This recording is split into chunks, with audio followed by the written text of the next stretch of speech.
What's good, gang? It's your boy Edric back with another tutorial. This one trying to show you how to make these hard hitting kind of slowish 115 with 130 Southside type beats. Let's go! So to start off, I got this really hard sample by my boy Nilo 6 up. So it sounds like we 116 BPM.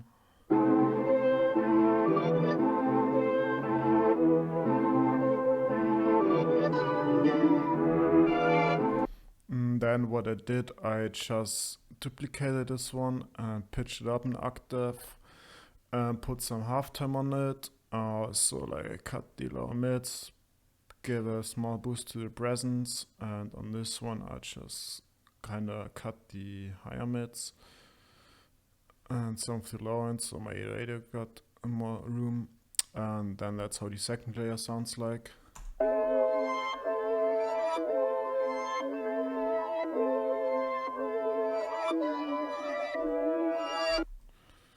Already kinda tough, and then what I did after that, I rendered out like this whole loop and pitched it up 3 semitones, and that's how it then the finished sample sounded like. Just, I don't know, especially like pitching up 3 semitones just get a whole different vibe. I really was fucking with it like really hard, so I had to go W on this bitch. I usually like starting out with my snare, so I just used a kind of hard snare, and then I add like these bar enders here. It's also like if you got like this kind of small rolls or like any rolls in general, just play around with the velocity, just makes it more interesting, more bouncy.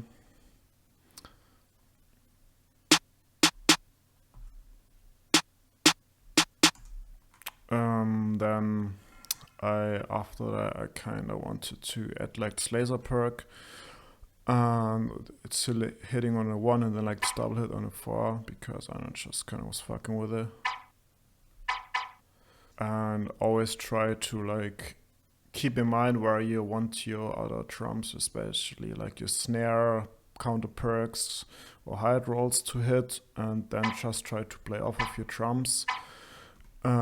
Just having your drums play off of each other, like got a kick hit in here, my snare here, and then just so like imagine like your drums high-fiving each other, and just really, that's like a trick which really helped me to get a better drum bounce going. And then I added like a short open hat and just to layer with my 808 and make it like hit harder.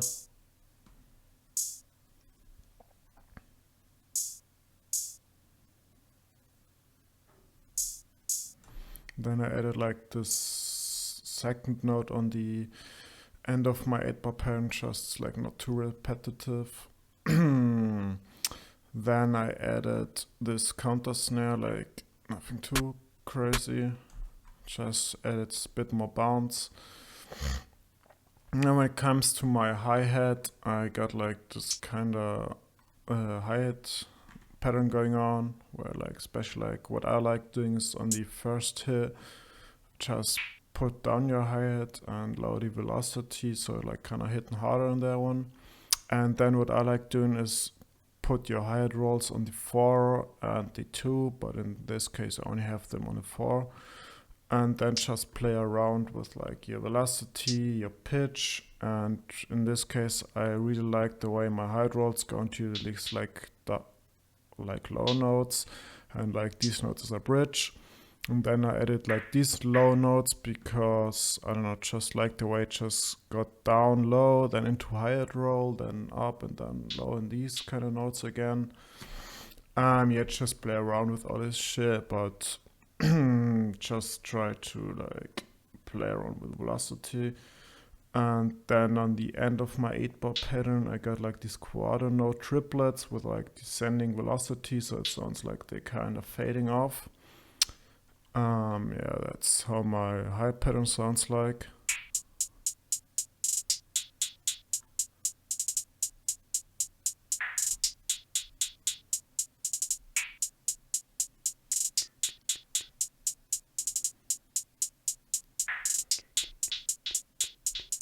Yeah, sorry, hard.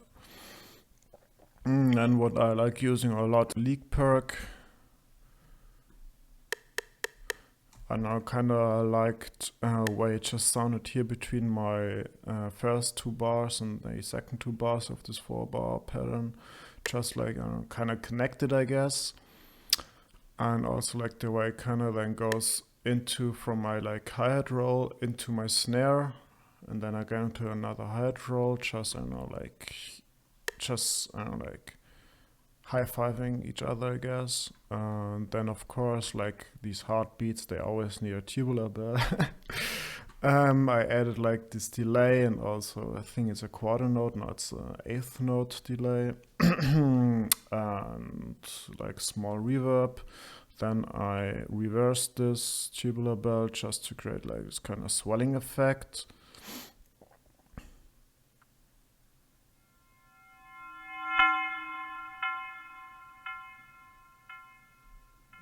For my 808s, I used 2 layers on this beat. The first layer is just short spins, which I boosted. And then it's like really simple 2-bar pattern, just repeated over the whole beat. Just playing the root note.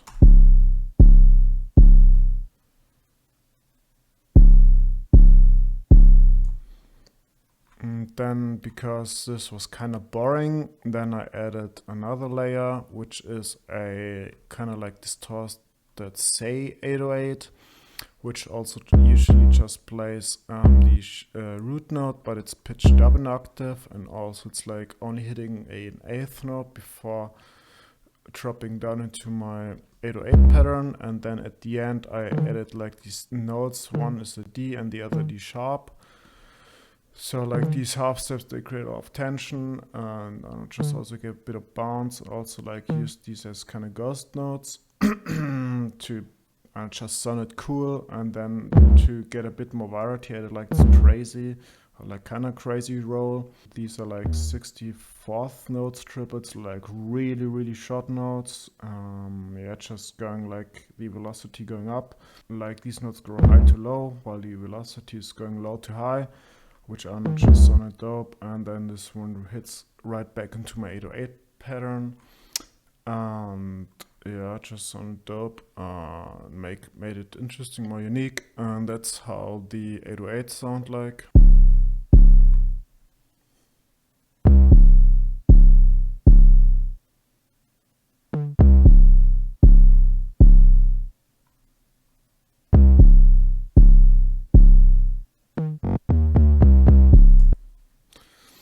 Like how my drums sound like without the 808s.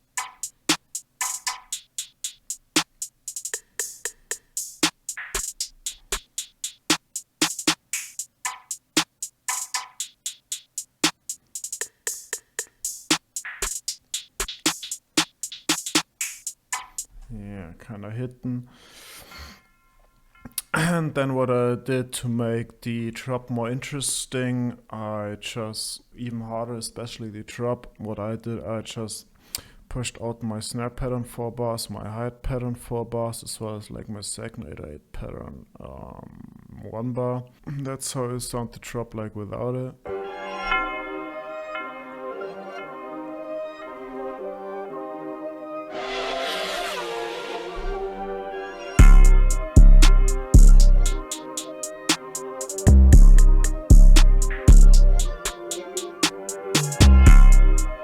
I mean, it was already hard, but it's just so much harder like this.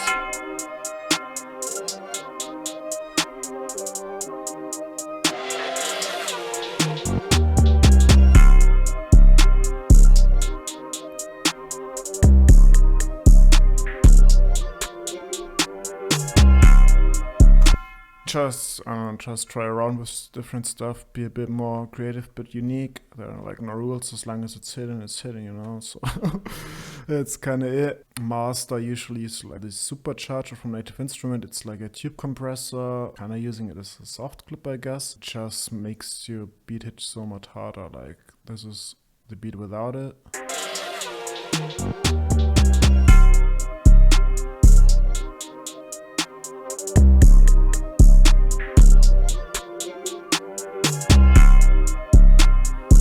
Like especially if you have like really hard beats, it's like helping so much. Yeah, that's whole tutorial. Hope you learned some. Peace.